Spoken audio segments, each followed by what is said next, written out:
नमस्कार, प्राइम मध्य प्रदेश में देख रहे हैं। मैं हूं आपके साथ रामकृष्ण शुक्ला। शुरुआत करेंगे इस वक्त की बड़ी और अहम खबर के साथ। सागर पहुंचे प्रदेश के मुखिया डॉक्टर मोहन यादव ने कई बड़ी योजनाओं की सौगात जनता को दी है। जहां सीएम ने कहा कि ये मांगे स्थानीय जनप्रतिनिधियों ने ही उनके सामने रखी थी, वहीं भरे मंच से प्रदेश के मुखिया ने सागर में एक बच्चे की किडनी ट्रांसफर होने की बात जब सामने रखी तो सीएम ने कहा कि हमारी सरकार उसकी मदद करेगी, जिसकी घोषणा भी मंच से मुख्यमंत्री ने की है। वहीं रानी अवंतीबाई लोधी राज्य विश्वविद्यालय का भूमि पूजन भी मुख्यमंत्री ने किया। रानी दुर्गावती के नाम पर आज हमने उसको प्रारंभ करने की घोषणा की और वो चालू भी हुई है। अलग अलग कई सारे विषयों को लेकर मैंने बहुत सारी सौगात देने का प्रयास किया है। सागर ये हमारे लिए देश का एक बड़ा शिक्षा का केंद्र आज़ादी के समय से था। काल के प्रभाव में जब विश्वविद्यालय हटा तो वो कभी खटक रही थी। मुझे इस बात की प्रसन्नता है कि सागर का गौरव वापस लौटाने के लिए संकल्पित है। साथ ही साथ कुछ और अलग अलग प्रकार के निर्माण कार्यों की घोषणा की गई है। उम्मीद करेंगे आने वाले समय में पूरा बुंदेलखंड और खासकर सागर उसका केंद्र बनेगा। पूरा क्षेत्र बदलेंगे विकास को लेकर के बहुत सारी संभावना।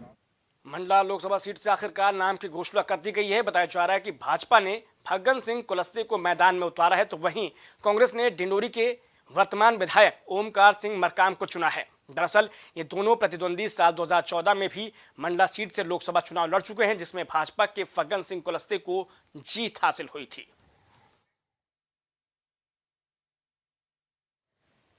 मुफ्त राशन योजना में धड़ल्ले से भ्रष्टाचार होने का मामला सामने आया। सागर जिले की रहली विधानसभा के चनौवा बुजुर्ग गांव में वेयर हाउस में रखे गेहूं में पानी और मिट्टी मिलाए जाने का आरोप लगा है। वहीं गांव वालों की माने तो इस मामले का वीडियो भी वायरल हुआ था, जिस पर अब खाद्य एवं नागरिक आपूर्ति मंत्री गोविंद सिंह राजपूत ने संज्ञान लेते हुए कार्रवाई करने की बात कही है। जहाँ की भी इस प्रकार की शिकायत आती है तुरंत कार्रवाई की जाए, किसी को बख्शा नहीं जाएगा। कोई भी हो, हमारे विभाग में जब से मैंने इस विभाग को संभाला है लगातार कार्रवाई हो रही है। कहीं भी शिकायत आएगी तत्काल कार्रवाई उस पर भी होगी, बेरोज वाले पे होगी, अधिकारी को सस्पेंड किया जाएगा। झाबुआ जिले की ग्राम पंचायत सजेली तेजा भीमजी साथ में रहने वाले महसूल निनामा को प्रधानमंत्री आवास योजना की आवंटन सूची में नाम होने के बावजूद पीएम आवास नहीं दिया जा रहा है, जबकि महसूल निनामा के पास पक्का मकान नहीं है और वो अपने परिवार के साथ झोपड़ी में रह रहे थे। लेकिन कुछ दिन पहले झोपड़ी भी धराशायी हो गई।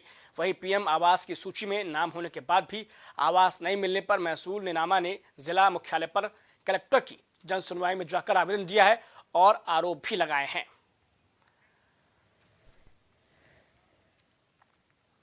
सिवनी जिले की सबसे बड़ी ग्राम पंचायत कान्हीवाड़ा को 15 साल पहले उप तहसील घोषित किया गया था। इसके बाद 10 साल पहले उप तहसील कार्यालय का भवन भी बना दिया गया। शुरुआत के कुछ सालों में नायब तहसीलदार न्यायालय लगता था, लेकिन अब ना तो नायब तहसीलदार कभी बैठते और ना ही पटवारी नियमित रूप से अपनी उपस्थिति दर्ज कराते हैं। वहीं जिम्मेदार अधिकारियों की लापरवाही और निर्वाचित जनप्रतिनिधियों की उदासीनता के प्रति क्षेत्रवासियों में भारी आक्रोश है। लोगों की मांग है कि नियमित रूप से उप तहसील कार्यालय का संचालन हो।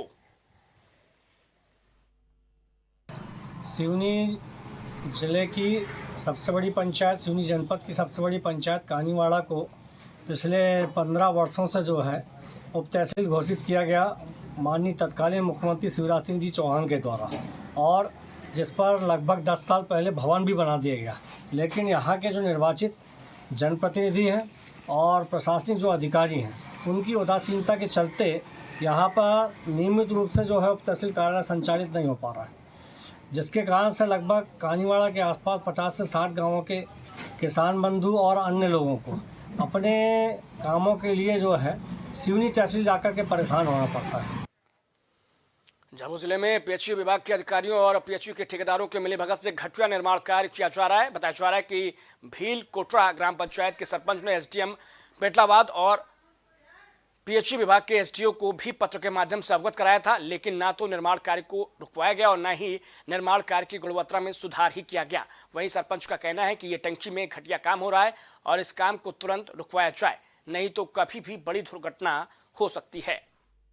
रोड पूरा खोद दिया। पुराना जो पंचायत ने बनाया था वो रोड पूरा ख़त्म हो गया और आज दिन तक शुरू से जब से काम चला तब से उनका सलिया सड़े हुए सलिया लाते हैं। सीमेंट कई कंपनी की जो सीमेंट यहाँ पे कोई डीलर नहीं है ऐसी सीमेंट ला रहे हैं। गिट्टी की कोई वो है नहीं, डस्टर से वो उपयोग कर रहे हैं, पानी की तरह ही नहीं हो रही है। और कई बार मौके पर हम ग्रामवासी लोग जाके बोले, संबंधित विभाग को हमने एसडीओ को कई बार हमने उनको मौखिक भी बोला और मटेरियल का वो भी डाला, फोटो भी डाला कि सर आके आप निर्माण कार्यों को देखिए, क्योंकि ग्वालियर में जयारोग्य चिकित्सालय समूह पर जूनियर डॉक्टर की हड़ताल का साया मंडरा रहा है। जूनियर डॉक्टर एसोसिएशन ने इस हड़ताल को असहयोग आंदोलन का नाम दिया है। आपको बता दें कि जूनियर डॉक्टर्स ने ओपीडी में अपनी सेवाएं नहीं दी और 5 सूत्रीय प्रमुख मांगे पूरी न होने पर गुरुवार से अनिश्चितकालीन हड़ताल पर जाने की धमकी भी दी। 10 से 15 हजार के बीच में जूनियर डॉक्टर इस हड़ताल में सम्मिलित हैं और सब लोग पिछले एक सप्ताह से शांतिपूर्वक ढंग से अपनी मांगे उठा रहे हैं। हम नहीं चाहते, हड़ताल हमारा उद्देश्य कहीं नहीं है। हम तो यही चाहते हैं कि सरकार हमारी बातें सुने और उन पर अमल करे। तो हाँ, उसकी जिम्मेदारी शासन की होगी, क्योंकि हम शांतिपूर्वक ढंग से अपनी मांगे उठा रहे हैं इतने लंबे समय से और हम नहीं चाहते कि कोई मरीजों का अहित हो। इसलिए सरकार को हमारी बातें। बुरहानपुर जिला समेत प्रदेश में बढ़ती हुई वाहन दुर्घटनाओं को लेकर बुरहानपुर यातायात विभाग संजीदा दिखाई दिया, जिसके चलते जागरूकता अभियान को लेकर एसपी देवेंद्र पाटीदार ने यातायात रथ को झंडी दिखाकर रवाना किया। हमारे लिए हर जान बहुत महत्वपूर्ण है। विगत वर्ष 2023 में भी जो यातायात में 89 डेथ हुई है, उसमें कई ऐसी घटनाएं हैं जिसके अंदर हेलमेट न पहनने की वजह से मृत्यु हुई। तो ये यातायात जागरूकता रथ यातायात पुलिस के माध्यम से हम लोगों ने शुरू किया है, जिसमें कुछ डिस्प्ले के माध्यम से लोगों को जागरूक करने का प्रयास करेंगे। कुछ छोटे गाने के रूप में भी कुछ हैं, जिसके माध्यम से भी हम लोगों को ये जागरूक करने का प्रयास करेंगे कि वह हेलमेट का प्रयोग करें, जिससे कि यातायात में होने वाली दुर्घटनाओं में अपने आप की जान को बचाया जाए। सर, ग्रामीण क्षेत्र से भी बहुत सारे जैसे बाइक चालक आदिवासी क्षेत्र से आते हैं, सर उनके लिए विशेष क्या रहेगा? नहीं, उन लोगों को भी जागरूक प्रयास करेंगे, क्योंकि बहुत सारे लोग, सभी लोग वाहन चालक हो या ग्रामीण क्षेत्रों से भी शहर के अंदर अलग अलग उद्देश्यों से आते हैं। तो चौराहों पर भी करेंगे और आवश्यकता रहने पर उनको ग्रामीण क्षेत्रों के अंदर भी हम इस रथ को लेके जाएंगे। जबलपुर में कुछ दिनों पहले एक पत्रकार ने भूमाफिया को लेकर खबर प्रकाशित की थी, जिसके बाद से लगातार भूमाफिया पत्रकार को जान से मारने की धमकी दे रहे हैं। और जब एसडीएम और तहसीलदार की टीम निरीक्षण करने मौके पर पहुंची तो भूमाफिया के गुंडे ने पत्रकार और उनके परिवार पर हमला बोल दिया। इससे वो घायल हो गए और इसकी शिकायत उन्होंने गोरखपुर थाने में की। वहीं मध्य भारत मंच के पदाधिकारी ने निष्पक्ष मांग को लेकर एसपी कार्यालय में एक ज्ञापन सौंपते हुए मांग की है कि भूमाफिया पर तत्काल कार्रवाई की जाए। वरिष्ठ पत्रकार विवेक तिवारी द्वारा 100 करोड़ की ज़मीन का घोटालों को लेकर उन्होंने कुछ साक्ष्य और प्रमाण शासन के द्वारा बताया गया था और नामजद व्यक्ति का बताया था कि किस किस व्यक्ति द्वारा गलत तरीके से ज़मीन आवंटन की गई है, प्लाट आवंटन किया है। और जब से उन्होंने शिकायत की है उसके बाद से भूमाफिया लगातार उनके ऊपर हमले कर रहा है, उनके घर वालों के ऊपर हमले कर रहा है। आशीष मिश्रा जी चौकी रामपुर क्षेत्र से आए हैं और इनके द्वारा एक ज्ञापन दिया गया है कि वरिष्ठ पत्रकार विवेक तिवारी जी जो हैं रामपुर थाना क्षेत्र अंतर्गत जो है भूमाफियाओं के द्वारा जो है गलत तरीके से प्लाटों का आवंटन किया जा रहा है और उस संबंध में इनके द्वारा खबर चलाई गई है, तो उसको लेकर उनको जो है धमकियाँ दी जा रही हैं भूमाफियाओं द्वारा। ये ज्ञापन दिया है और इस ज्ञापन की हम जो है। उधर छिंदवाड़ा सांसद नकुलनाथ की पत्नी पांडुरना पहुंची, जिनका गेहूं की फसल काटते वीडियो वायरल हो रहा है। खेतों में नजर आ रही सांसद की पत्नी ने महिलाओं से बातचीत भी की। बताया जा रहा है कि प्रियानाथ दौरे पर थी, जहां खेतों में कट रही फसल को देखकर प्रिया ने अपनी गाड़ी रुकवाई और सीधे खेतों में पहुंच गई। इसके बाद महिलाओं से बातचीत करते हुए वो फसल काटने लगी। ग्वालियर जिले के 2 अलग अलग थानों में तैनात पुलिस कांस्टेबल के जाम छलकते और नशे की हालत में गाली गलौज करते वीडियो वायरल हुआ है। बताया जा रहा है कि एसपी ने इस मामले में एक आरक्षी को सस्पेंड भी कर दिया है, जबकि दूसरे आरक्षी पर जांच के बाद कार्रवाई की बात कही जा रही है।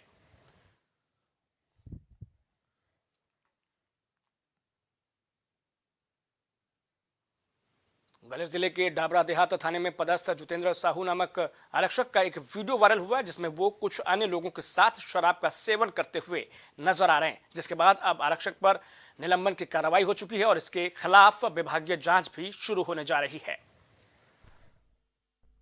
डबरा देहात थाने में पदस्थ आरक्षक जितेंद्र साहू है, उसके संबंध में वीडियो वायरल संज्ञान में आया, तो संज्ञान में आते ही उसके विरुद्ध पुलिस अधीक्षक महोदय द्वारा तत्काल निलंबित कर दिया गया और उसके विरुद्ध जांच चालू कर दी गई।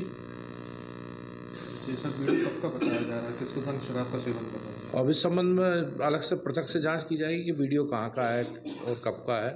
इस संबंध में पृथक से जांच की जाएगी, मगर चूंकि आरक्षक यूनिफॉर्म में इस प्रकार का कृत्य कर रहा है जिससे पुलिस की छवि खराब होती है, तो उस दृष्टि को देखते हुए तत्काल उसके विरुद्ध अनुशासनात्मक कार्रवाई की गई है और उसको निलंबित कर पुलिस लाइन भेजा गया है। उधर ग्वालियर में पुलिस प्रशासन और खाद्य विभाग ने छापा मारते हुए 12 क्विंटल मिलावटी मावा जब्त किया है। बताया जा रहा है कि गुप्तेश्वर पहाड़ी के पास एक मकान में मिलावटी मावा छिपाया गया था। साथ ही 1 साल पहले भी इसी मकान पर खाद्य सुरक्षा विभाग ने कार्रवाई को अंजाम दिया था। तो इस तरीके से आप देख सकते हैं कि मिलावटी मावे पर छापेमारी की गई है। 12 कुंटल की ये मिलावटी मावा है। काफ़ी बड़ी मात्रा का ये मावा त्यौहार से पहले इसे खपाने की तैयारी थी और इसे लेकर देखिए किस तरीके से तस्वीरों में कि खाद्य विभाग और पुलिस की टीम ने ज्वाइंट ऑपरेशन के जरिए इस कार्रवाई को अंजाम दिया है। बताया जा रहा है कि बीते साल भी इसी तरीके की एक कार्रवाई इसी मकान से अंजाम दी गई थी। तो ये मिलावटी मावा ग्वालियर से ये बड़ी खबर आप तक पहुंचा रहे हैं, जहां पर 12 क्विंटल मिलावटी मावे की मात्रा बताई जा रही है और इसे आखिरकार जब्त कर लिया है खाद्य विभाग की टीम ने। पुलिस के साथ ज्वाइंट ऑपरेशन में इस कार्रवाई को अंजाम दिया गया, ऑपरेशन को अंजाम दिया गया है और कहा यह जा रहा है कि बीते साल भी इसी मकान से कार्रवाई हुई थी। उधर रायसेन जिले के उदयपुरा तहसील के सेंट्रल बैंक परिसर के अंदर चोरों ने एक व्यक्ति के बैग से 49,000 रुपए की चोरी की वारदात को अंजाम दिया है। वहीं घटना की सूचना पर पहुंची पुलिस ने मामला दर्ज कर बैंक के सीसीटीवी कैमरे के जरिए चोर की तलाश शुरू कर दी है।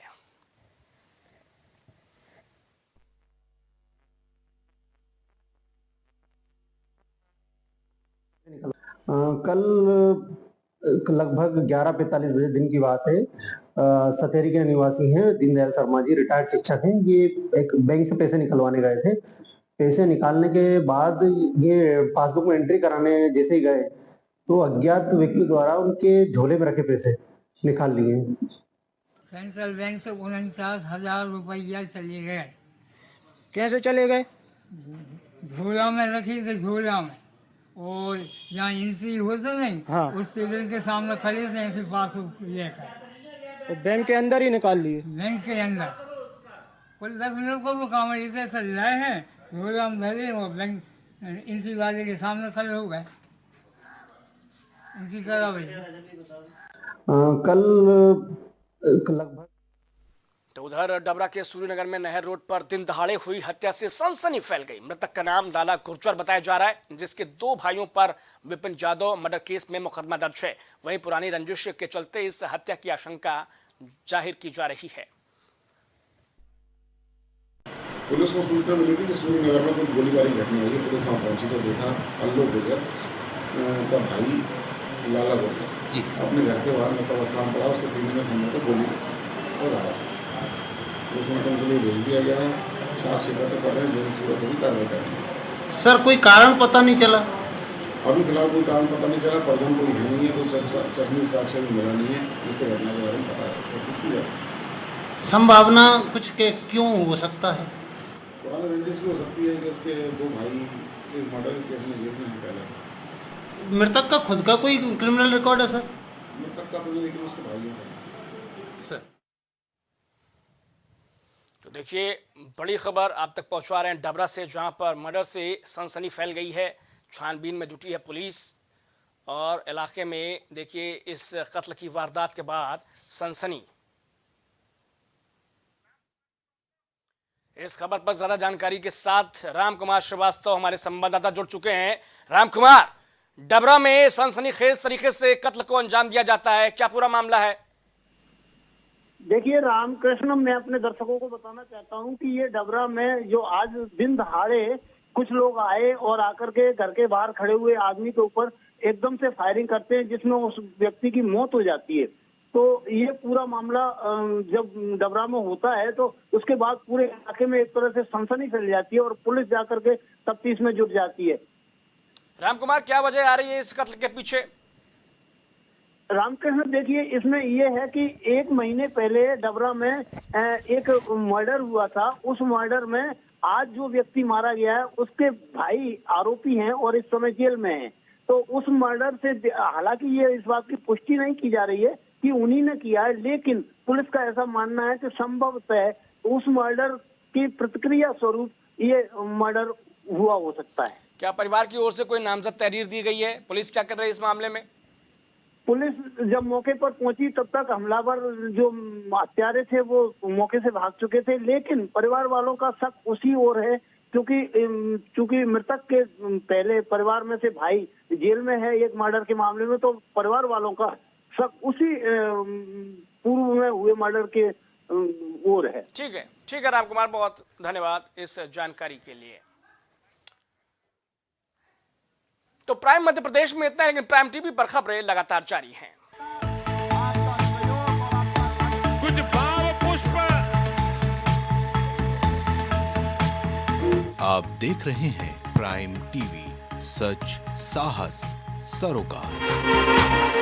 प्रधानमंत्री श्री नरेंद्र मोदी का संकल्प है कि देश का हर नागरिक पोषित, सशक्त और समर्थ बने। जब पूरा विश्व इस सदी की सबसे बड़ी महामारी कोविड-19 से जूझ रहा था, उस दौरान प्रधानमंत्री श्री नरेंद्र मोदी जी के नेतृत्व में भारत सरकार ने प्रधानमंत्री गरीब कल्याण अन्न योजना का संचालन कर देश के गरीबों की खाद्य सुरक्षा सुनिश्चित की। इसी संवेदनशीलता को जारी रखते हुए आज 80 करोड़ से भी ज्यादा लोगों को मुफ्त अनाज दिया जा रहा है। सभी को